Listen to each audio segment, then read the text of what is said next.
Hi, my name is Alex Teulings. I record, mix, and master records, but mainly mix and master and mix in Atmos. I created this podcast as a way to bring audio engineers together and talk about their passion. And also, I've always enjoyed watching engineers talk about their passion and people talk about their passion. And I thought it would be a great thing to bring engineers together and talk about their passion and learn from each other. I'm excited for what's to come in the podcast, and I'm excited for who's to feature. My name is Nuruddin Ozdemir. I go by FC, and I have a mastering business called FC Mastering, where I mostly do mastering, as the name says, but I sometimes also delve into like stem mastering or stem mixing occasionally. I'm from Denmark. I live in a small city called Roskilde, and I have been mastering for over 9 years. Long time, yeah. Great. How did you first get into audio engineering? I started getting into audio engineering where I really didn't know that it was called audio engineering, literally, because the first program that I used was called Cool-Edit Pro. Mm-hmm. And you might be young, so you may not know that, but Cool-Edit Pro was basically like, a DAW. And the funny thing is, like, I didn't even know it was called a DAW at that time, because I was so young. But basically at like 12 years old or 11 years old, I started writing raps and I started recording them without having the knowledge of how important mixing was and something like that. And YouTube wasn't really a thing there as it is now, like where you have a bunch of tutorials and people from the business side actually showing you how to do this and how to do that. So it's like, but yeah, basically started like when I was really, really young, like 12 years old, just basically rapping with my friends. So yeah, super fun. Yeah. Don't you feel like pressure, like as the mastering engineer, since you're the last person in the process, do you ever feel like that pressure to kind of get the perfect result? I love that question. I love that question because back when I was inexperienced and I was learning it, I also thought these things. But the thing is, that's because we are said to believe that mastering is something that it really isn't, And to just go on to actually elaborate further on that, I was just I think it was like 3 days ago or 4 days ago, I was in a workshop that was made by the legendary like Craig Bauer, and he has mixed for like Lupe Fiasco and Kanye West, and I was just watching it, Yeah. I literally just wanted to be in his session just to learn more, not because I'm gonna mix and stuff like that, but just to hear his thoughts about it. And he was also saying that the mix bus, he said, is not mastering, is what he said. And then he also said to people that the mix bus is the thing that I have turned on from the get-go. And the thing that remains, it's funny because the thing that remains always turned on his mix bus is the EQ attenuation that he did at like, what was it, like 180 or something like that, just for like the mud, So just so he knows that his mix won't get muddy. But besides that, like the final mix and stuff like that, he kept mentioning that this is still the mix.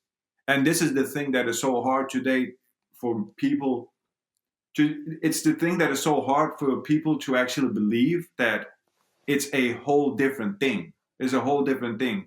And so that's basically that. I don't feel no pressure about it because I know what mastering is. It's the second ears. Sometimes you can get work that is so amazing, and then you listen to it, and then you're like, man, this just needs to shine over here. This just needs to shine over here. I don't even need to look at the loudness. I just need to understand how does this translate and how can I make this translate even better when it comes to like other playback devices.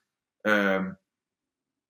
Hopefully that for sure. I get that what you mean with the mix bus, because like a lot of engineers, like I know like Dave Pensado and stuff, they always they had like a hint, like a tip that they always have like a limiter at the end of the mix bus, so they really mix into it, and that goes like hand in hand, that it's not like really mastering, you know? Yeah.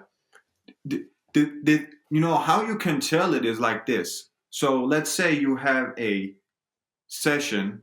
I don't know if you ever tried this, but then you so-called master it in that, and let's say you hit like -8 loves, and you Mm-hmm. have -8 loves. Now you're going to compare it to this one, which is mixed and it is sent to you. Now you're going to master it, and this is currently at like -10 when I have it, when I just got it. And then when I'm done with it and it says -8, my -8, why does my -8 loves sound louder than his? Mm. It's the same number. Yeah. But because of the frequencies, and it's like putting a limiter. How can I explain this? Like putting a limiter, and then the song is done, and then you put a limiter on it again. Yeah, no, for sure. It's super interesting because like LUFS is, it's a term I've learned about it. Like it's really about the frequency correlation. Like it's nothing to do with, like it's completely different to all the other types of like units, like loudness units. LUFS is really to do with the frequency balance. So if you have more low end, I'm not sure exactly, but if you have more low end, it might be more LUFS, you know? So it's really interesting, that especially, I think. I can actually explain it to you, like because I learned this. Uh, I think it was this year or last year. So because I was always thinking like, oh, it has to do with the low end. It's the Mm, low end. It's the low end. It's the low end. But it's actually not. The mm, thing that make the thing that can make your song sound loud is basically a sparse production. mm, So this means that you don't have a lot of things going on. So from start to finish, if you keep going like, and then it goes down, mm. and then it gets up, and then it gets down again, and then you have a big like section where almost no low end plays, and Yeah. then your song gets, then your song is done, and your meter says -10 loves, and then you're like, why does it say -10 loves? Because in my studio or in my room, it sounds louder than this. Why can't I get it to -8? And then when you force it to get to -8, now your mix sounds completely flat without no Mm, life. yeah. And it's because of the production. It's Mm, because of the production. If you look at all these popular records, which are on like -8, this is what a lot of people don't get, uh, is that the production is so sparse and all their numbers like equals the same. That's why you have Dua Lipa stuff on like -8, and then you have Justin Bieber's records on like -7 or something like that. It's mm, because the production is so thought out that nothing is thrown in just for the sake of it being there, yeah. Because that's what you see a lot of the times. I actually just have a song that I mastered, which like from start to finish, like it has two parts. Where like the first part, the kick is different, the 808 is different, and then the second part, it sounds more like a thin kick, Yeah.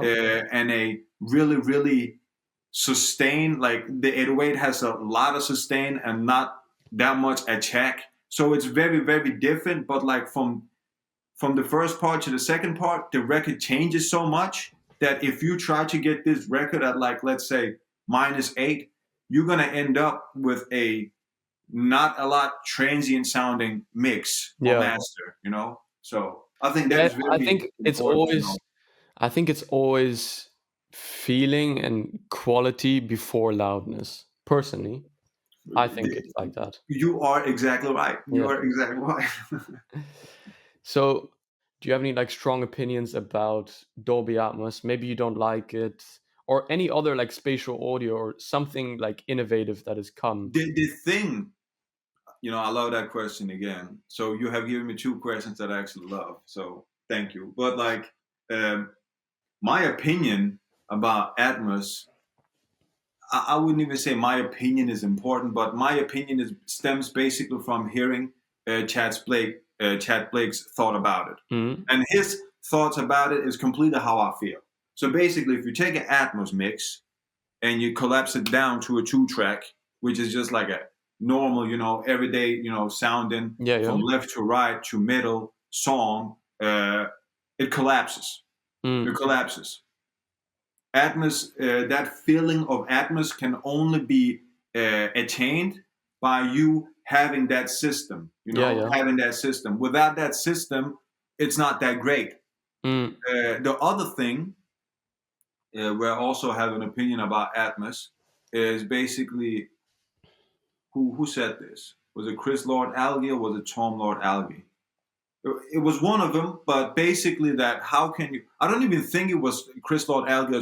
It was a very, very legendary audio engineer. He was Mm. quite an old guy, and he was saying something like, "How can you take the mix that I have done, which I have so many feelings in it, and you just mixing it in Atmos? It's going to be a completely different feel, and Mm. it's going to be a completely different mix." Yeah. So it's like Atmos for me is innovation. It's like it shows that the new times are here. Like, how can we evolve sound from just being stereo to like uh, multidimensional, where it's all around you and stuff. So it's basically like the music industry of trying to like being too innovative, but it's innovative to a point where you don't really respect where we come from. We Yeah. come from like stereo, Or and even mono back in the 50s. yeah, Yeah. exactly. Like we still, I remember like I think it was last month or something like that, or 2 months ago. I was mastering an artist from I think he was from Sweden or something like that, Mm. and he said, "Hey man, like the master that you sent, it sounds really really good on my phone, and it also sounds really really good in my system and in my car." But he Mm. said when I played on my mono speakers, he had really really bad mono speakers, which is okay. It's good to have a speaker you can just put on the table, and then you just hang with your friends and not really think about stuff, because average consumers don't really think about that. They don't really think about, hey, am I hearing the full range loudness? Yeah, Am no, I for hearing sure. the Yeah. yeah? So you know that, but he was basically saying, hey man, something is going on there, and then I had to check it out. And the thing that was basically making his mono speakers act up was compression. Mm. Uh, so after I backed off on the compression, he said, "Okay, it sounds normal now." And, Yeah, I heard about that before, actually. so it's like every every stage counts. Every stage counts. So if you take something that is stereo, I don't know how you can fully make that Atmos mix become that stereo original mix and give it the same feeling without doing any damages. And these are two complete different Mm. subjects. I'm just saying that every device matters. Yeah. Every device matters. But I guess not in some ways, because now True Peak has also gone down, where a lot of mastering engineers that I know don't really care about True Peak, Yeah. and so it's a whole discussion, man. Like this is a Yeah. whole discussion. But so do you think Dolby Atmos has a future in the industry? For sure, you Because I can see know that. in film, 100%, yes. 100%, hundred But percent. in music, it's like a different topic because like Spotify doesn't support Dolby Atmos formats, neither lossless audio formats. It's Yeah, only really Tidal and Apple that's Music. also, I would like, it's a business thing, it's Yeah. it's a business thing. It's like, and I love Muso AI, but like Mm. there's a reason that Muso AI promotes Spotify and not Apple Music. Like we got to think about these stuff. It's at the end of the day, it's business, and you just said it. In movies, like Atmos is beautiful. Like when you're in cinemas and you watch the plane like take off, and then you listen to all that sound coming like from behind you to like in front of you and stuff. So it's like, yeah, that definitely it gives a feeling. And I would also say, if someone has like Atmos settings, um, or I should say an Atmos system at their home, yeah, then they would enjoy it too. But a lot of people, we still have people listening to MP3s day by day. Yeah. Because some people don't even know the difference between wave and MP3. Most people. Anyone Most who's not in people, the industry, basically. average people, Yeah. I have met zero average people who talks about how important wave is compared Yeah. to MP3. Mm. That might be just my opinion, but like honestly, like I have even seen people on threads, not to Mm. make this topic long, but they are discussing that MP3s are okay to send, that you don't need to send waves, Yeah. which I'm just like, come on now. Like, what are we doing? Yeah, I mean, for me, when I started, I didn't even hear the difference. But like now, since I've been training my ears for years and years already, you really do hear the difference. But it really is that as well. That like, I can't remember who said it, but it's like 50% of the people don't hear the quality of your mix It's and the master. fidelity, it's the Yeah. fidelity. Like MP3s can't create that fidelity. Mm, Waves just has that ceiling to create it. That's why whenever I'm talking to a client, I'm always asking for like 32-bit float mm, wave, yeah. because the ceiling is higher and it's even more friendlier towards like distortion and other digital artifacts that you don't want involved Yeah. in the final product. So a lot of those topics are very important to talk about. But the sad thing is that people are too lazy. Some For just sure. look at the easy route. Hey, I can send you some MP3s, and then they do that. Yeah, for me, I always mix in 48 kilohertz and 32-bit float. But Hmm. the way I learned it, like it's not too much to dwell on that. So I just say for whoever I work with, like my clients, I just say send it as it is, like obviously WAV files, but send it Hmm. as it is, and then I just convert it up. That's the Hundred easiest percent, way. Yeah. 100%. My most valuable lesson was knowing that I should learn to trust myself Mm, and love myself. That is my most valuable lesson, because a lot of times we can compare as engineers or whatever it is. Oh, his numbers is bigger than mine, and mm, he's working with this guy and stuff like that. We gotta look, around us and say, hey, man, am I really doing this? And if the answer is yes, you are really doing it, and you are having a good time doing it, then just keep on moving. yeah, And if for you sure. keep on moving, then you know that you're probably gonna end in a path that you're gonna likely enjoy. So Yeah, that's how I've I I've look at it. heard this question like in many places. Like I watch a lot of like Mix with the Masters and everything, and it's always most of them always say my most valuable lesson was when I learned to trust my instincts. Yeah, exactly, Yeah. exactly. Because it Yeah. can be a hard thing. I was talking to someone, and I was talking to him about how important knowing your room is. And Mm, your room can be untreated. It might not have the best sonics in it, and it might have a little bit of reverb in it, and it might sound a little bit muddy or whatever it is. But if you know your room as an engineer, then you are 10 steps ahead of other people. Because a lot of people, what they do is, and this is something that I hate, but a lot of people, what they're doing is they are trying to level up with their mixing by just buying equipment.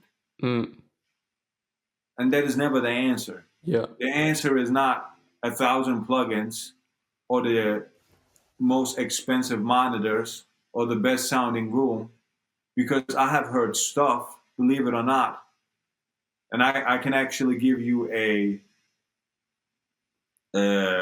point of reference to that, because 3 years ago or something like that, I was working on this song that my cousin did. And again, like, I didn't start my mastering business then, but he was talking to a guy which said, okay, he will do the song for this amount, and he had like everything like in his room. Like, he had Mm, beautiful monitors. His room was more beautiful than mine, and everything. It was good. And then he received the file from him. Then it was like, man, like the reference sounds better than your mix. Like, mm, what the hell did you do? You know? yeah. So, and it can be a funny thing, right? Yeah. Like, think Yeah. about that. Like, you have the most expensive thing in your studio, and your room, like, it looks like a studio and everything, but what you're sending back doesn't sound like an audio engineer. It sounds like you just pulling a bunch of plugins and just doing, Yeah, like, for sure. It's really important to understand your room and things like that yeah, it is because really, really important. like Yeah, because very. some people at the beginning, I know for a fact at the beginning, like years ago, I really went off what I was hearing, but I didn't understand that my room was obviously untreated. Yeah, So that's where all the challenges came from, you know? yeah, Um, and yeah, you kind of embrace it at the beginning that maybe you're not able to treat your room to perfection, but yeah. really learn to understand it. Because even when you go to like the really professional studios and you're Mm, working with like, yeah, like here you see the background, like the PMCs or whatever, yeah, if yeah, you don't know the room, it's not going to do you crazy either. Like the most important is to understand your room, I think. yeah. And it should also be important to remember that that is also a privilege. You know, Mm, that is a privilege, a big privilege to be in such a studio for sure. where, like that music just sounds beautiful in there. You Yeah, know, for sure. and for a lot of time, and right now I'm actually just like leveling it up like one by one, my studio and like how I want it to look. Uh, with each budget that I get and stuff. But for a long period of time, I actually kind of unknowingly, like unconsciously or subconsciously, I should say, Mm, uh, made my room sound be like the thing that you get from FC mastering. mm. Is because when I hear music in my room, which you obviously can't hear, but I can hear it, I know how something should sound Yeah, yeah. because I have subs in my room and it's to a point where it's not perfect, but there's still not a dead amount of reverb. There's still some reverb in it, but at some weird way, it works for me. Mm. I have never ever heard from a client, hey man, this sounds too much bassy or this sounds something like that. Yeah, The yeah. funny thing is, the issue always came from their side.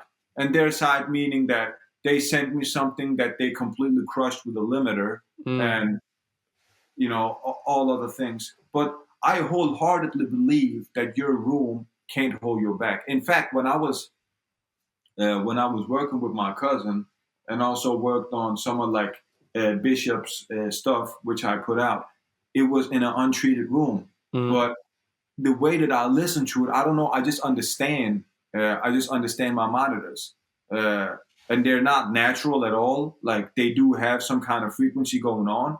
But Mm. like I said, that is why it's so important to know your room. Like if you listen to music in your room and you know what something needs, then you know that you have understood your room and know what you're gonna do.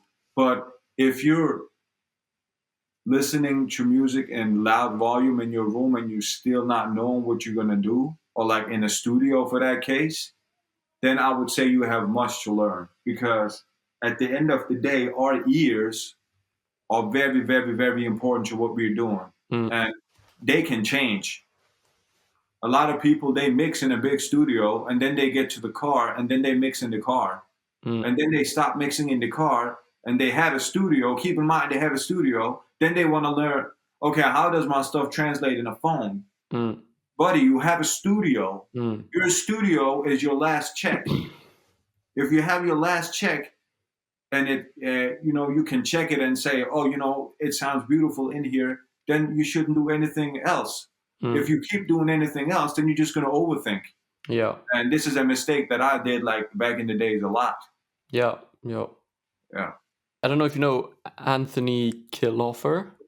Yeah. I Yeah, know. he did a Kanye West track, the In Paris, Yeah. with with an untreated room completely with KRKs, just like that. He mixed it. Maybe it's not like the perfect mix, but it's super unique. It's super authentic. Like, Yeah. and he still managed to pull it off. He did it in his own way, and for the track, because every track is different. Hmm. And for sure, like you were saying, like uh, like Jason Joshua, he has like many methods of like gain staging. If you have like an untreated room, if you understand your room and you know at what point, maybe I don't know, if you have more like decay at in the muddy frequencies like Hmm. 250, if you understand what it sounds like a good master in your room, then Hmm. you'll understand that. 100%. So the 100%. important thing is also not to change your room too much, but you Yeah. definitely got to Yeah. understand your room. A lot of times, like you can treat a room, which I did back in the days, where like I would treat it so much where like it was almost dead. Like, Mm. and the thing that is bad about that is like the high end, it completely like affects the high end. The high end sounds completely different now. So it's to a point where you gotta listen to it, and it's still gotta sound natural in a way, if that makes Yeah, sense. for sure. If that makes any sense. No, But no. again, like just to like also go on to like what you just said about Jason Joshua is like a lot of people also mix or master with a so-called template in their mind, not a literal template, but just to say, okay, this is how I do it, and this is how I'm gonna get from like 0 to 100. You know, Mm.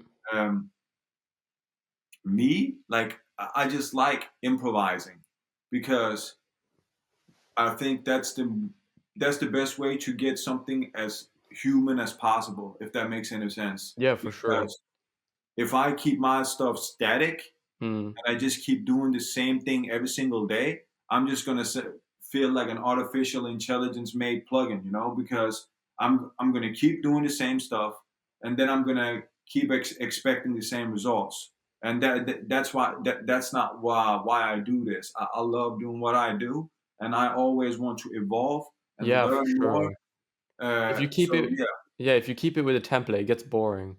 Like, yeah, you yeah, should yeah. have a template, but you should really And it's improvise not as to well. say like I'm sorry to cut you off, but it's not to say that a literal template. It's just a template in your mind. Mm. Like, for example, like a lot of people, before they drink their coffee, like they get the cup and then they put the sugar in it and then they put the coffee in it. A Mm. lot of some might put coffee in it and then they might put sugar in it. You know Yeah. what I'm saying? Yeah. So it's like I don't want to think that way. I Yeah. don't want to think, okay, this master that I'm gonna do right now is gonna need a bump over here.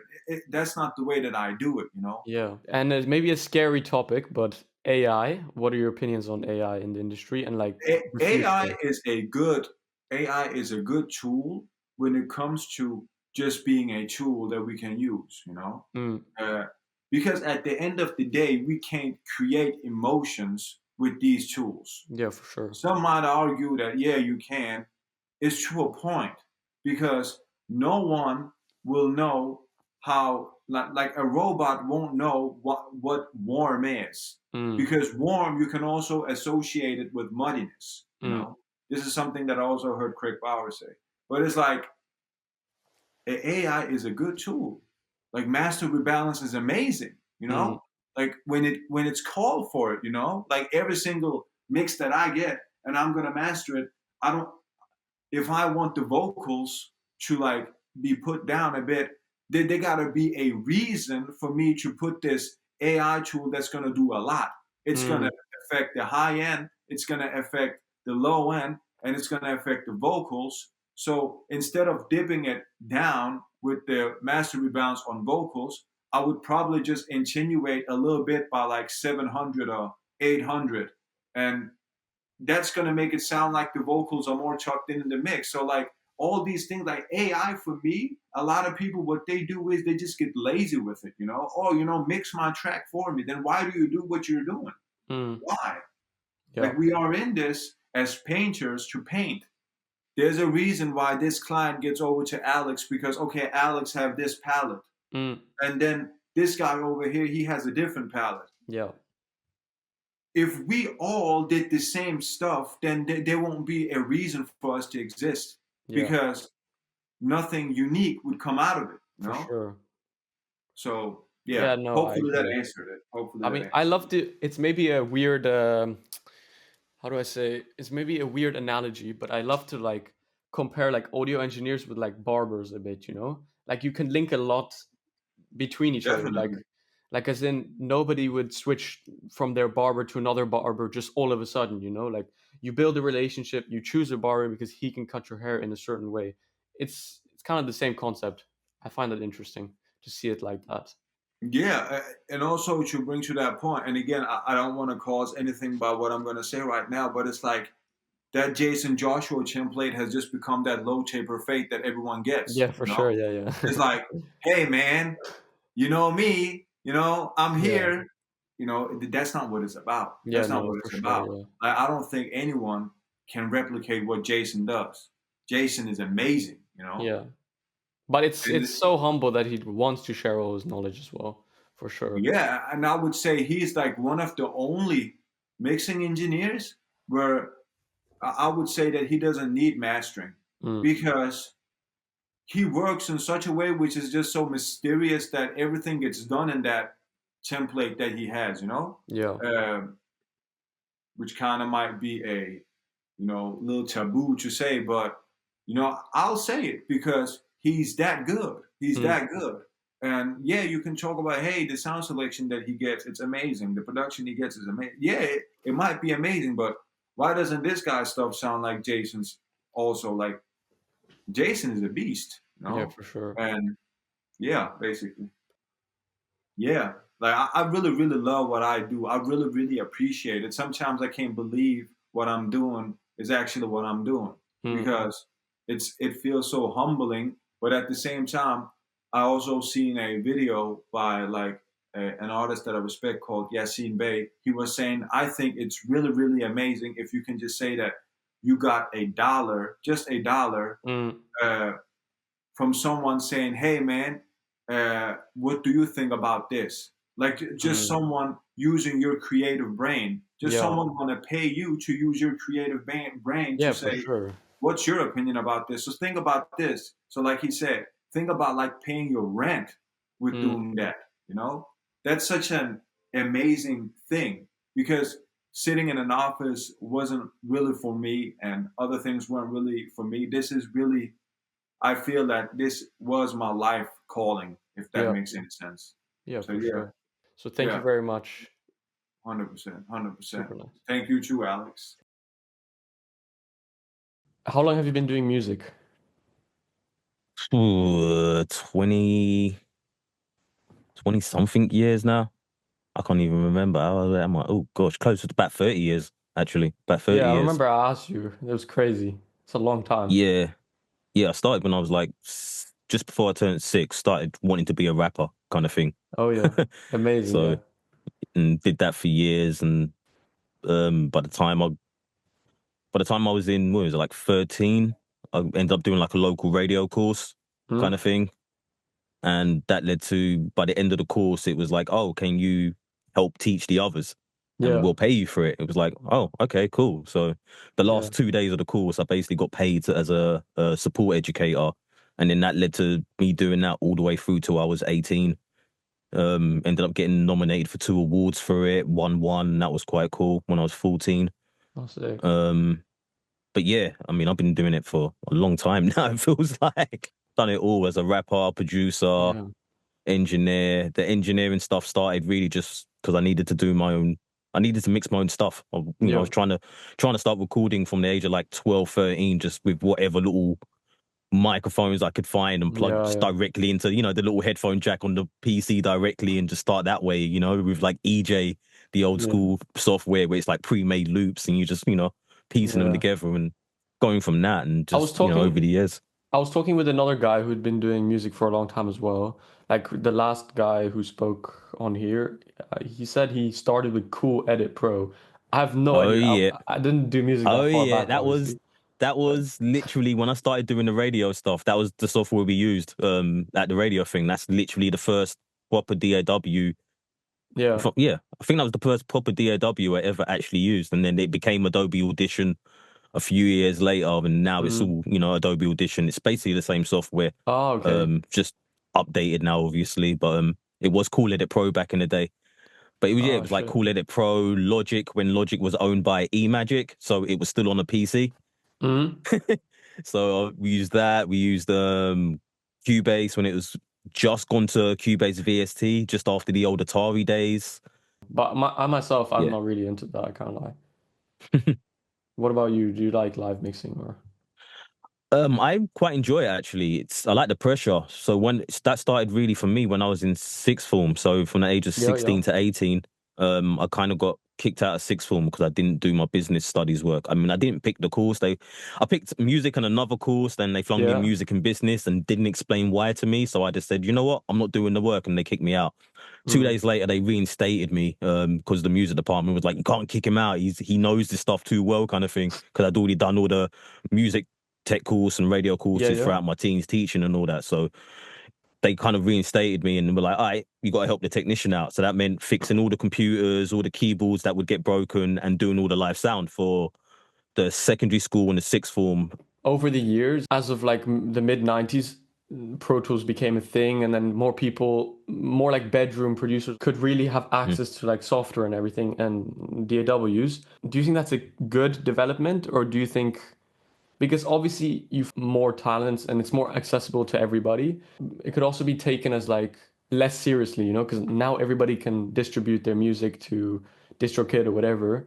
So obviously you're going to get songs that are not very professional. Do you think for the majority it was a good innovation? I mean, if without this innovation, we don't have this conversation. Yeah, true. Yeah.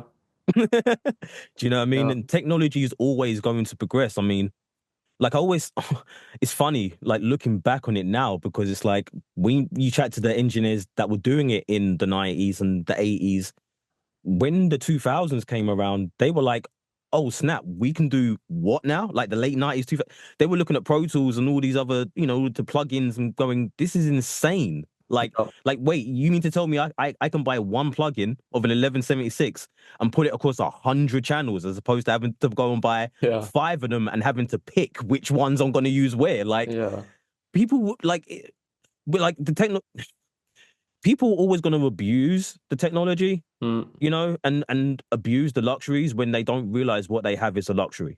And that's where we're at now. You know, we are the amount of plugins, the amount of tools, the amount of websites, educational like websites and stuff, like we are so spoiled for choice right now that we kind of haven't really realized just how spoiled we are yet. Do you know? It's like the technology is always going to get better. We're always going to want better. That's just human evolution. We're always looking for what's the next thing, what's the next and best thing we can do. That's just tends to be human nature, just by design. We look at the iPhone from when it first came out to look at where it's at now. It's like every year we're trying to get the next tiny little improvement we can get. Every athlete, every year they're trying to see, can they get just, you know, an extra 0.02 seconds off their personal best. That's just how we are as humans. So I don't think it's neither a good or bad thing. I think it's just reality. It's just a thing. It's just the world we live in. You know, there's going to be positives with it. There's going to be negatives with it. It's just down to how we want to perceive, you know, how we want to perceive it, basically, how we want to use the, you know, the tools and the information that we have available to us now. Do you know what I mean? Yeah, for sure. And there's always going to be like that resurgence, like it's like with vinyls now, like people are always coming back to like the old stuff. Like also people collecting iPods or whatever, you know, like they all want to go back to the time, you know, like it's like that nostalgia or whatever. So there will always be that. So but like you said, definitely people can abuse it or whatever. And but for the majority, I think it is also really great. Like it just opens up so many more paths, so many more talents can like really like make it. Because if you think of it, like back in the day, you wouldn't even consider becoming like an artist or anything if you didn't have money, you know? Now anybody can do it with a bit of money, obviously. And I always say I'm from that first generation of people that realized they can do it by themselves. Because like I say, when I started, it was literally like Cool Edit Pro. I mean, we did it from a lot of those softwares I got was from the radio course kind of thing. Doing the radio course, the people that were like own the studio that we would be using or whatever, they'd go on the internet and just burn bootleg copies for everyone. And that's how we all got started, basically. Do you know what I mean? From back then. And it was literally right at the era where it was like everyone was using torrent sites. Like it was right at that boom. So it was like access to plugins and everything, like Waves plugins that everyone used. I remember back then it was like everyone had Waves plugins back then, because everyone was using bootlegs Waves plugins because no one knew any better.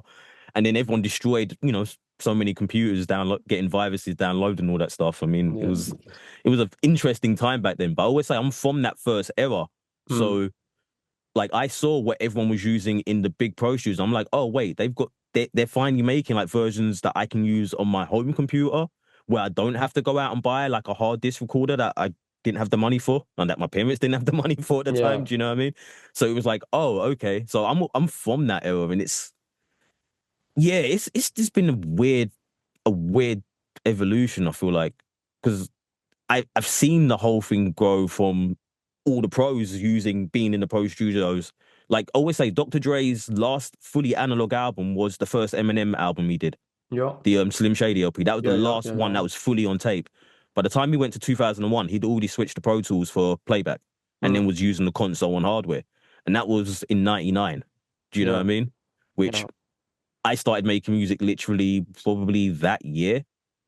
It's kind of thing, really. So it's like in terms of like recording, at least I was writing before, but in terms of like recording, at least that's when the year I kind of started recording. And it for me it was all right. This thing says I can record on it. I mean, originally it wasn't even a software. It was what is it, Sound Recorder or something like that Windows used to have. I don't know if it still has it on the Windows operating system.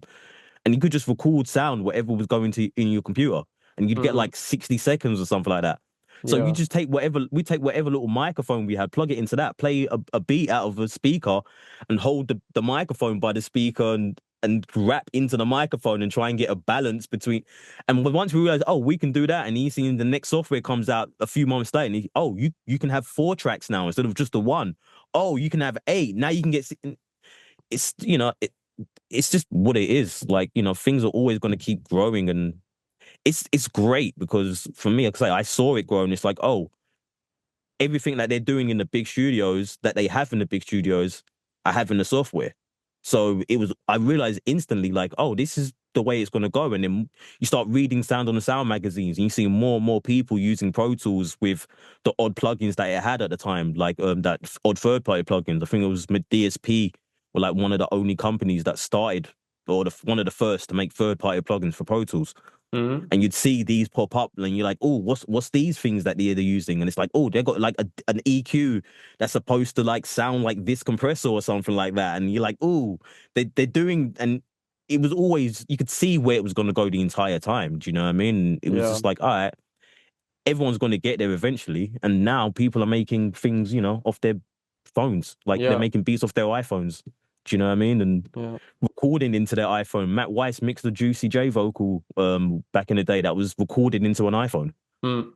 Yeah. So, it was always going to go to where we're at, I feel like. And it's a great thing because, like I say, I wouldn't be here if I didn't have that stuff, because I didn't get to go and do a proper audio degree. Do you know what I mean? Like, yeah, for sure. I got an E for GCSE music and then an E for my A-level music tech. Oh, you did music tech A-level? Yeah, I did music tech A-level. That's crazy. Yeah, that's what I got kicked out of in the first year and then reinstated back into. Yeah. But that was fun because that was the only time. That was the first time I got to see like an actual mixing console and an ADAT machine and like plug in actual hardware compressors. It was like, oh, this is what, and we're doing that on that while still learning Cubase and an 8-track mini disc recorder. Like, I still can't believe they made those. Like, 8-track mini disc recorders. They were quite cool, but mini discs are just so unreliable. What's your take on the recent popularity of immersive audio formats like Dolby Atmos and everything? I mean, you obviously haven't dove into it yet, but I've heard a few times. Like, I got to hear Bob Clear. I got to go and see Bob Clearmountain give a Atmos thing that him and his wife Betty sponsored kind of thing. I think I saw that on your Instagram at the time. Yeah. That was crazy, but I was right at the back of the room that day, so it was like it sounds a little weird. Then I got to hear it again. Was it last year? I think it was at Gearfest. Focal had Focal, I don't know how you pronounce it. They had an Atmos set up. It was interesting. Like, I love the concept of it. I'm still not fully sold for it for music, but I haven't heard it in a proper setup environment. Yeah. But that's partly why I'm not sold on it, because the consumer is not going to have that. So you're mixing really only for a very, very limited market, and not everyone who gets with the binaural and like, you know what I mean? Like, I've got the Apple the Apple Buds on my desk over there and Mm. whatnot, and and some Beats headphones and all that. So but to me, it just sounds like a weird room. Like as Yeah, soon yeah, as you yeah. go into Atmos, it sounds like everything is now in a room, and it's like it doesn't sound necessarily like an anechoic chamber, which is what I feel like it should sound like, if that makes sense, because Yeah, you no, want for the sure. I space of the agree. instruments that you're putting into. I don't know. That's just my brain, but Yeah. I think for like gaming, films, and just like the immersive audio world, it's the concept of it is incredible. I think Sony 360 does it slightly better just because they have the floor speakers as well, Mm. which Dolby Atmos don't. Yeah, Sony true. actually have like dedicated floor speakers, so you get an extra dimension for the height. But that the Sony format process apparently is an absolute nightmare. It's like for one mix you'll have like over 100 files that Mm. make up this one Yeah. Sony thing. So it's but Dolby as a concept, I think it's a great concept. I think people are now starting to really figure it out. I mean, I know a few people that Yeah, do it's it been like to like 10 years. Yeah. yeah, and they're only now starting to figure out, okay, this is what really translates. Do you know what I Yeah. mean? So, and then now it's a thing of, okay, we're getting consumer devices that can do, like sort of simulate it, but like some of the sound bars that throw sound up to the ceiling and stuff like that. But yeah, until it's I don't know, I feel like people, because it's a thing that people can never really experience properly. But then again, how many people really experience stereo properly? Like most people have their hi-fi setups all over the place. So does Yeah. it really matter? I guess. Who knows? I mean, to be honest, I just got, I just ordered the Apple AirPods Max, and Nice. I'm returning them actually because there's like lots that I'm not happy with. But I tried them on, and like the audio, apart from like the EQ, like you can't really adapt the EQ that much. Apart from that, Right. like the audio's amazing. Like the spatial audio, amazing, amazing. Like super wide dimension compared to normal headphones, whatever. Like I have Mhm. Sony headphones for just like normal listening, like really cheap Sony headphones, and the Dolby Atmos in there is terrible, you know? So it's like, yeah, like who are you mixing for really? Like, Yeah. yeah. But for movie, That's me. yeah, That's my take on it. But again, everyone's gonna have their own opinion, and yeah, I know some people they absolutely swear by it at yeah. this point. So I mean, you for know, movies, yeah, it's amazing. Like games as well. yeah, Like it's literally amazing. Like you can say, the players in the top right rear or whatever of your headphone. Like you yeah, can really like locate them just by listening. It's amazing. exactly, Super good. I exactly. don't know For if you stuff like play that, games I think it's yourself, but perfect. like, yeah, it's amazing. I got my PS5 just off to the side Yeah, over there. nice. But yeah, Gotta have some fun during when I yeah, need a mix exactly. break. You know what I mean? You Yeah, mix for when sure. you spend all day mixing. You just like you need to take some breaks. Yeah, So for sure. What do you play? at the moment, a lot of FIFA and GT7. Oh, okay, nice, nice, nice. Yeah, big on GT7 at the moment. Yeah, I don't know the game, but myself, Gran like, Turismo, the oh, driving one. okay, okay, Yeah, yeah, well, you Call of Duty, right? yeah. How did you know? Everyone's a Call of Duty, man. Even my sister plays Call of Duty a lot. Really? Everyone loves Call of Duty. I haven't fully gotten into it yet. No, I'm too old school. yeah, I would say I don't know, like the game, like the optimizations, like for the game is terrible. Like I had a Razer Blade, like I just recently got an M4 Pro because my Nice. Razer Blade was like terrible. Like the fans were crazy loud. Like performance was, yeah. But for gaming, my Razer Blade is great, like in terms of the GPU, like graphics. But apart from that, like it's painful to run COD on it. Like any like platform, any console, COD is like so harsh on it. Yeah, Yeah, everyone complains about it. It's just, and hey, it's the same thing with the audio plugins. That's how it got for a while until the Apple Silicon, the Apple M1 chips and all that started coming around. Some of the yeah, plugins, especially like Acoustical plugins, you put like I remember on some of the old computers, you put one or two of those on your session, you can't do anything else. yeah. Like you'd have to literally sometimes with some of them, it's like you can put it on, process it, commit it, and that's it.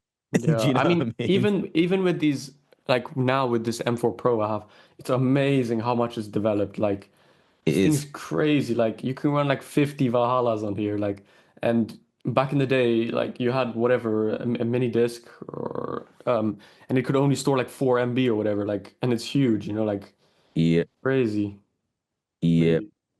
It's insane, man. It's insane. Seeing technology, the rate that technology's grown at, it's scary at this Yeah, point. it's exponential, And literally. Yeah. yeah, I mean, it's weird though, because I feel like we're kind of getting to a point now where it's like, well, how much further can we go?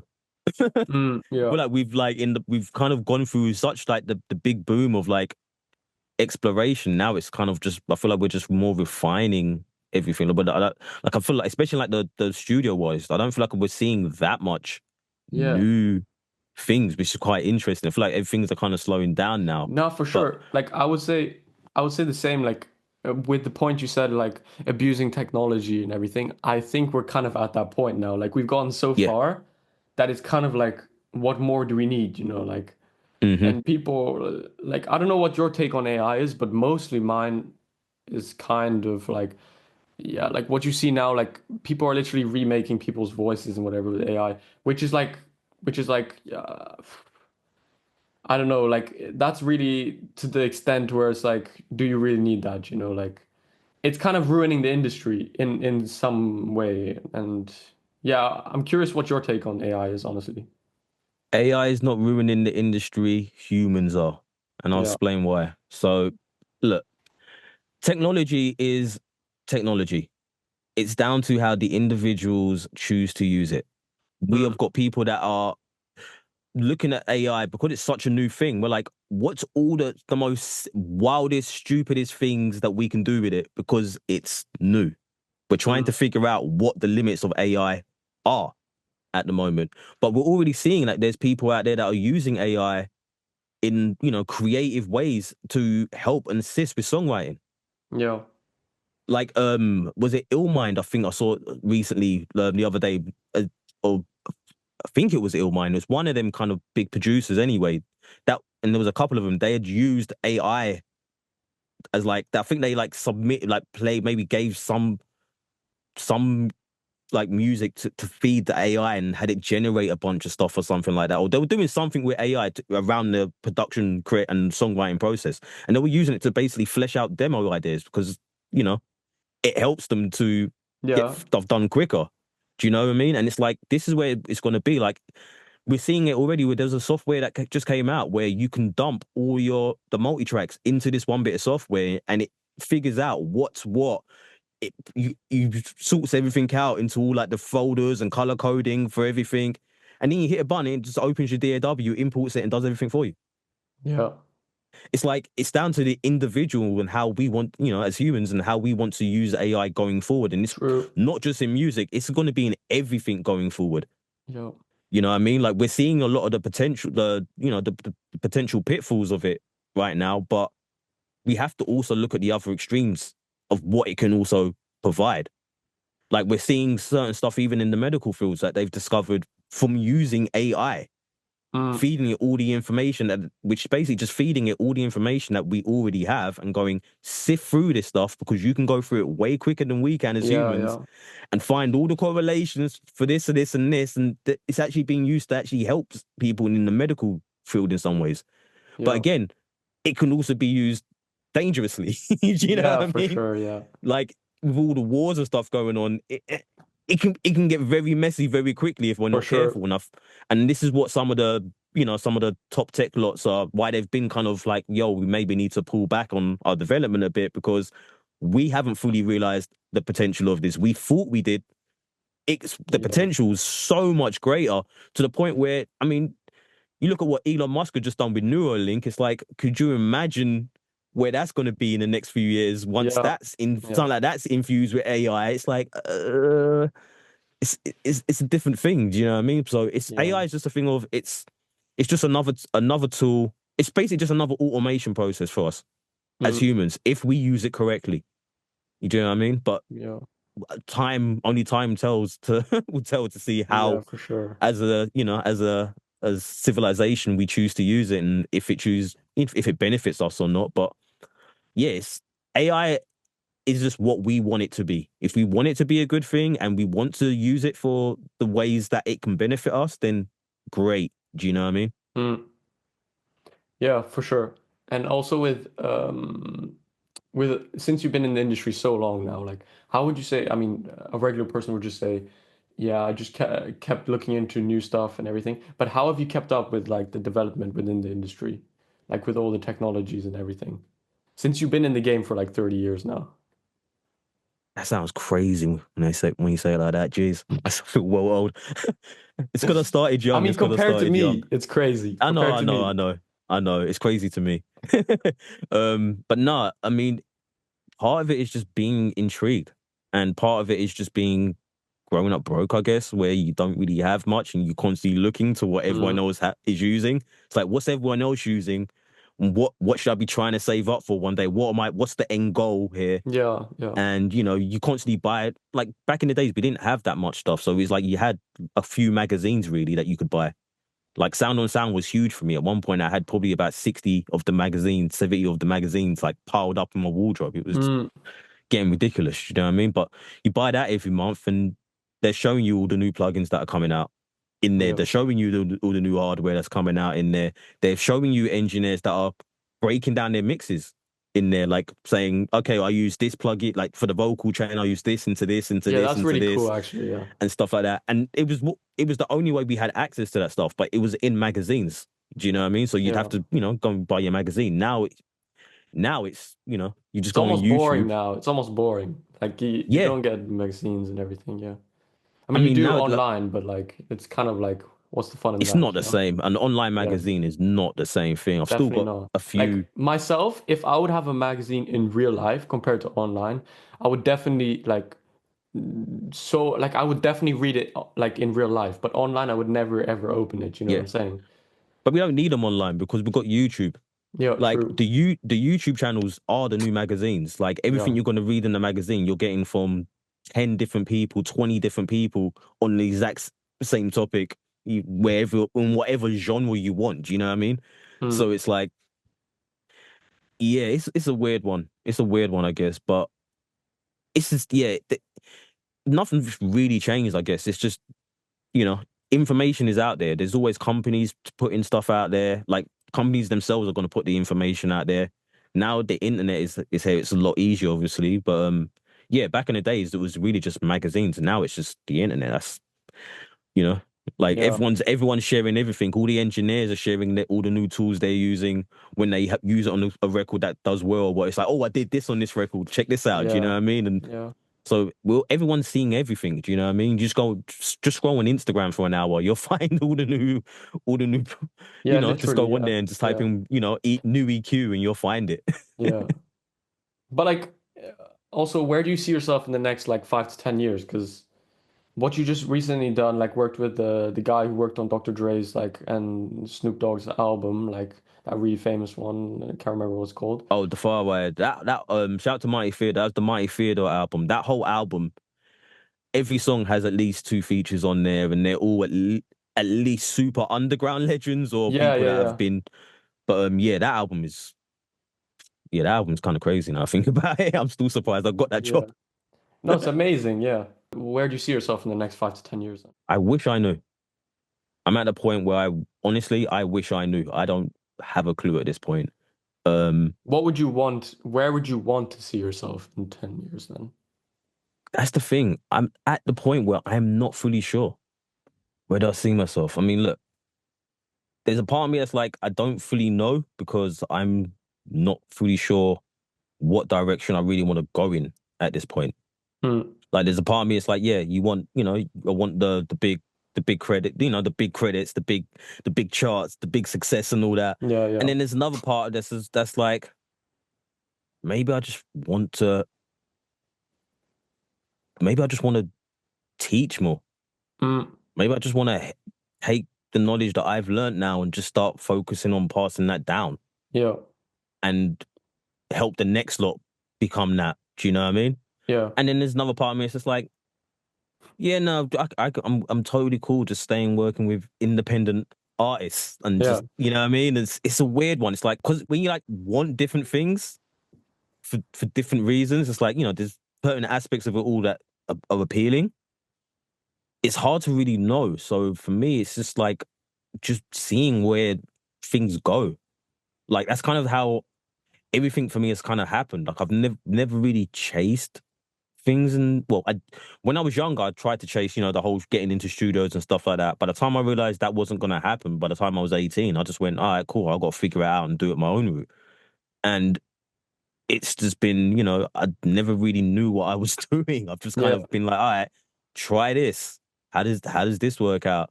You know what I mean? All right, failed at that. Let's try this other thing. Let's try it and or take this different approach or whatever. And But that's also so chill. Like when you don't have the pressure that you have to know what you're doing or whatever. it's good and bad because it means it's very easy to also get complacent Mm, and just be too comfortable in the situation you're in, yeah, for sure. which I still go through at times. There's certain times I have to remind myself, wait a minute, no, like I still need to be seeking what's the next thing. Do you know what I mean? Like Yeah, what's yeah. that next level? So it's something I'm still trying to figure out myself, and I don't think most people really. I feel like some people, like, they have that plan where it's like they've got that one goal and they've locked in on that one goal. If you someone like that, it's a lot easier. I've Mm, never really been like that because growing up I did music while I was doing sports. Do you know what I mean? And even yeah. in doing sports, I couldn't pick. I was doing football, athletics, and basketball. I was just kind of like with sports wise, just like okay at everything, like pretty good at everything, you know?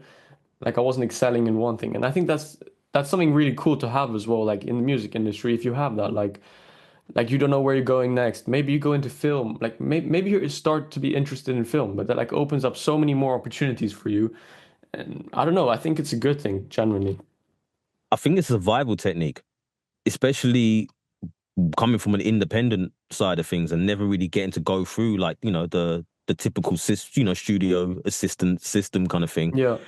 It's like, well, where is the work? Like, where can I make money? Yeah, Basically, exactly. Yeah. what's gonna pay? Where is someone gonna pay me to mix a record? Like, or test a plugin or whatever. Mm, Like, it's just I always say to people, like, a lot of people, they want to try and nail, like, there's that whole thing of niching down. Everyone's for years like, you got to niche down into whatever it is you want to do, and it's like that only really works once you've established something enough to where you can do that. For most yeah. people, I feel like you kind of just have to just see what's available.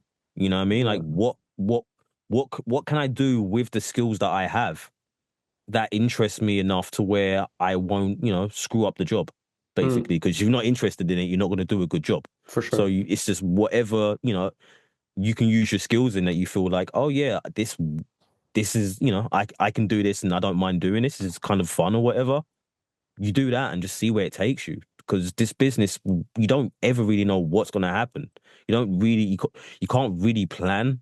Like, you can try to plan, but your plan's almost never going to go exactly how you planned it anyway. So Yeah. you're kind of always just adjusting to what's happening. So who knows? Who knows? I But mean, that's what I've keeps it got, exciting as well, you know? Like yeah, when everything doesn't go like as you plan, you know? exactly. I mean, it's exciting. It's a little scary at times because sometimes you just wake up and you're like, wait a minute, I haven't mixed anything for like 2 weeks now. What's going Mm, on here?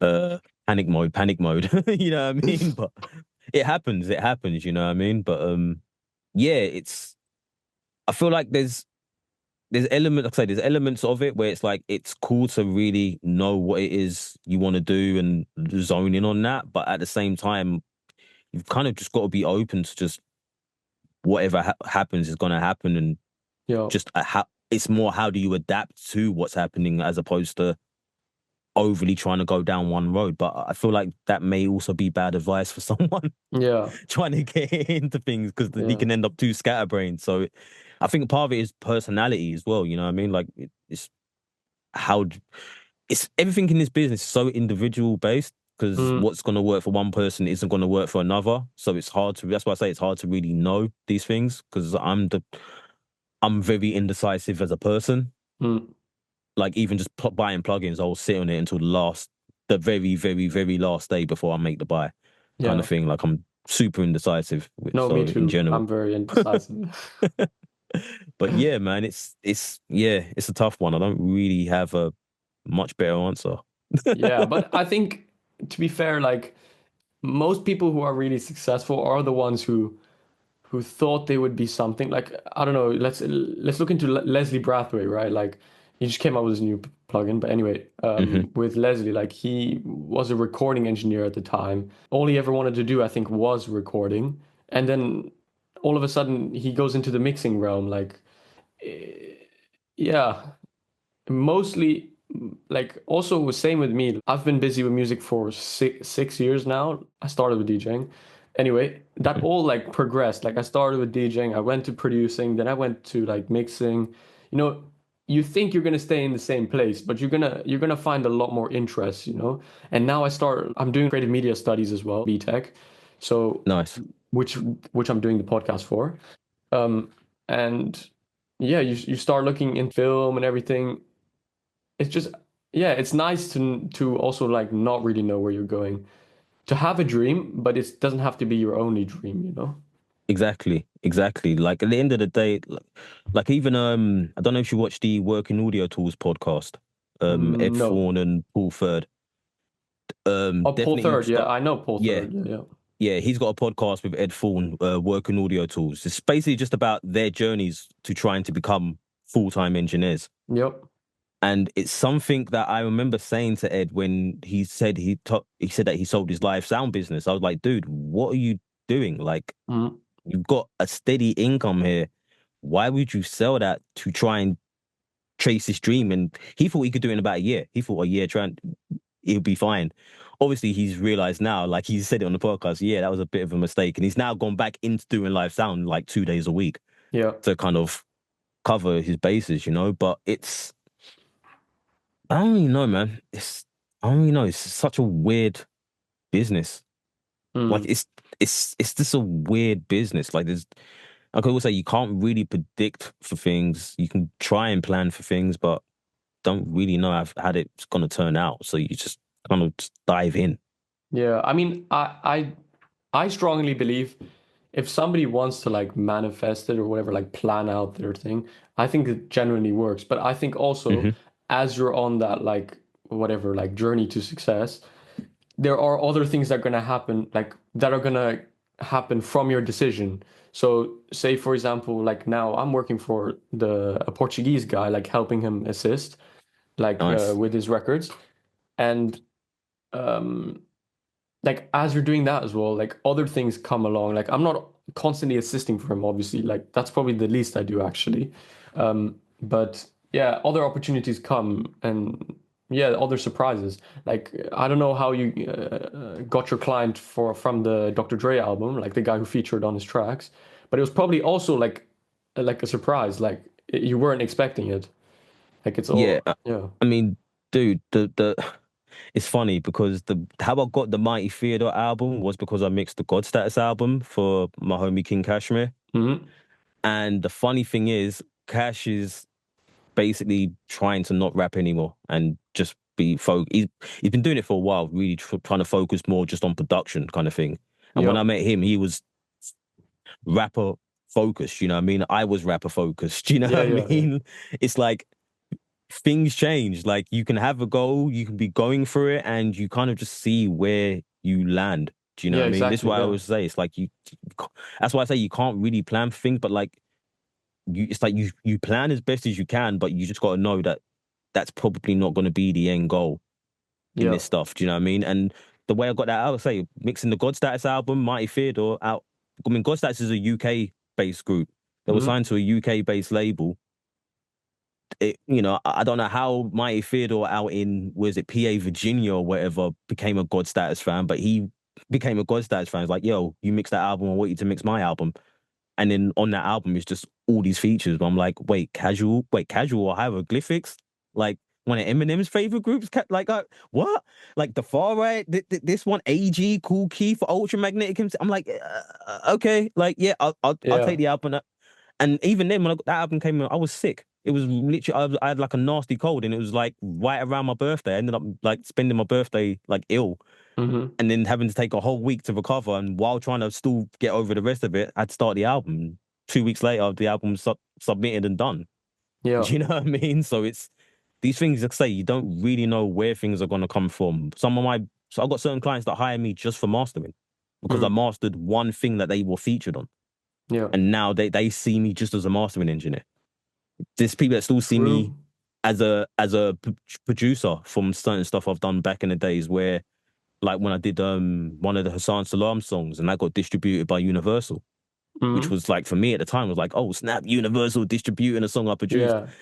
Didn't understand what that meant at the time. Obviously now I know, and it's like, oh yeah, especially back then when things would come out in America and then come out 2 weeks later in the UK. So the song was out and I had to bootleg the album just to hear the mix and master, because I hadn't heard it and the public are hearing it in the States.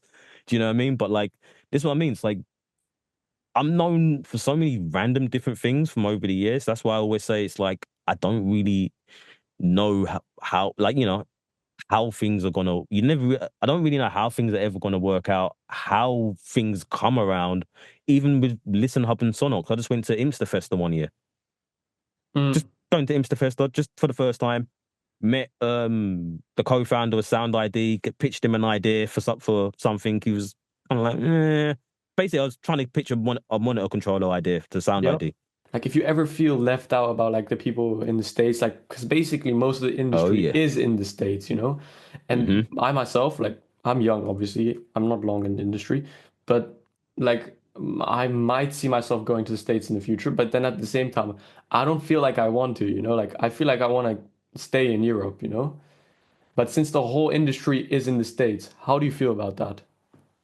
It depends on what part of the industry you want to be a part of. Like, I feel like I've definitely missed out on a lot, because a lot of the coming from like the hip hop scene, at least out here, in terms of the traditional sounding hip hop scene out here, which is kind of the route I came from, not so much the newer, more drill and grime and trap sounding stuff. And even like a Stormzy and stuff like that, he was kind of like a different side of like the rap scene than what I came through. Do you know what I mean? Yeah, no, So it was like a whole different thing. So the side I came through was so underground. It's like, I always knew I needed to get to the States. Most of my favorite rappers, if they weren't underground British rappers, they were underground American rappers. So it's like, for me, I always felt like I've missed out in that. And seeing them every year, like seeing it just recently, it was like, oh man, I spent the whole time wishing I was out there meeting everyone. You know what I mean? Like, it is what it is. Out here, we have Gearfest, which is like our main one now. Yeah. And that's like a 1-day event. And last year I got to meet MSN, which was real cool to actually meet him in person and stuff like that. He's you know, like one of the main engineers out here. Do you know what I mean? Yeah. There was a few I met, and Prash was out here. Was it last year or the year before he came? I can't remember. But it's like we get little glimpses of it out here, but the industry in America is it's just a different industry. Like everyone, the difference is everyone's got their own local scenes, and you can be huge in the local scene and smash it and be. When I say local, I'm talking about like, you know, top charting nationally. Like, do you know what I mean? Like, you can be huge like that and never have to worry about overseas. It's just a thing of, do you want to? Do you want to work with those people? Do you want to work with those artists? True, yeah.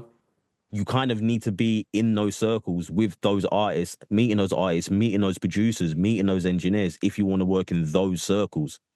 You know, now you can make connections and stuff like that over the internet, which is what I've just been doing, just making connections, so that hopefully one year I'll actually say, all right, I'm going to go to NAM or whatever. At least when I go, it's like, all right, I know so many people out there kind of just through networking online that, you know, you can kind of mingle with people and just make more connections. But yeah, you're always going to feel like, if you're not in a certain scene, you're always going to feel like, I wish I was. Like, it's part of that's always going to feel like yeah, that, you know? always, yeah. You always want what you don't have. It's always like that. Exactly. And like for mixed with the masters, for example, like, have you ever thought of going to like a seminar or something? I mean, they cost so much, it's crazy. Yeah. But they're in Europe, like they're in Paris. So yeah, have you ever considered that? Definitely wanted to, but I definitely don't have the money for that right now. No, for sure. But it's something I've definitely wanted to. Everyone I know that's gone is always, well, almost everyone I know that's gone has said it's basically been career changing for them, or, you know, there's only a couple of the that said connections.